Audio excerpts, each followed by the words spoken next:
Hey everyone, it is the Charming Giraffe, and today we are going to peel a couple skins that I have laying around here. This one was already pre-peeled. I don't know when I did that or what this is from.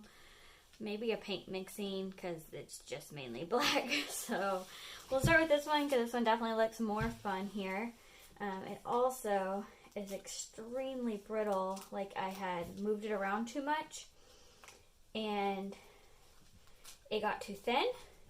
Also, it's really, really cold in the studio, and I know that that's not good for them either, but so I think it's a combination of those two things. This might actually just all be a lost cause.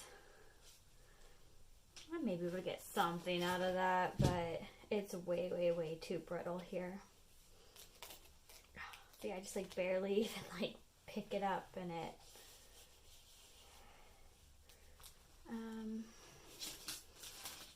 will this help any? Maybe? It is helping. Hey, looky there.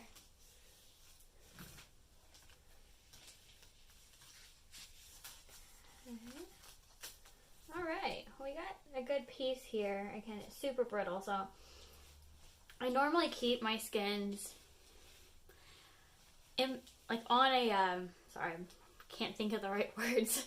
So like a tote, like a plastic tote, like if you were moving to college, they're like $5 or $6 for like a really big one at Walmart. The lid for that, I just use that as like a base, and then I just line it with parchment paper and then put one layer of skins because they'll stick to each other, then put another piece of parchment paper, and then just keep piling that up, and then you just move that whole tote box lid and put it wherever. For some reason, I don't see it where it normally is stored in the studio, but then it normally sits in the studio, but there's no heat or air back here, so in the winter, I normally just take it and set it somewhere in the main house, because it gets like this. Like I said, this is really thin, so this brittliness, you know, that word, could just be because it's so thin. But I know that I have that issue when it gets really cold too. So I'm going to move that out of the way. Then we'll do this one. Now this one doesn't look super exciting. I'm really eager and hoping that the bottom, like what we see on the back side of this, is more interesting than this one. And this is from just a pour a couple days ago that you guys saw. I think that's what this is from. That galaxy-like pour. I think that was a flip cup and I had like way, way, way too much paint.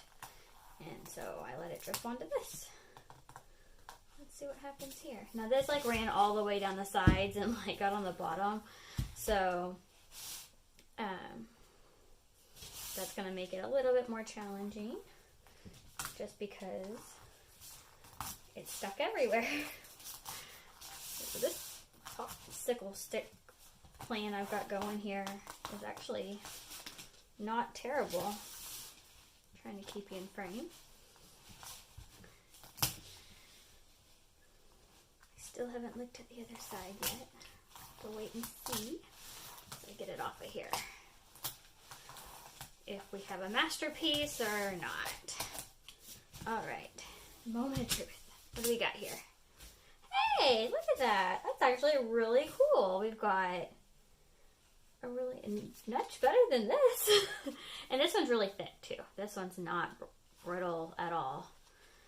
This one was older, so that could also maybe play a role, but I feel like it's more because it's so thin.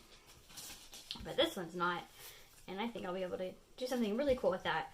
It's a pretty large piece. It's almost the entire 8x10 canvas. So if you have any ideas, leave those in the comments below. Normally I just do jewelry or magnets with them. So if you have any other ideas, throw them down there. And that is all for today. I want to thank you for watching. Don't forget to subscribe, like, and share. And do what makes you happy.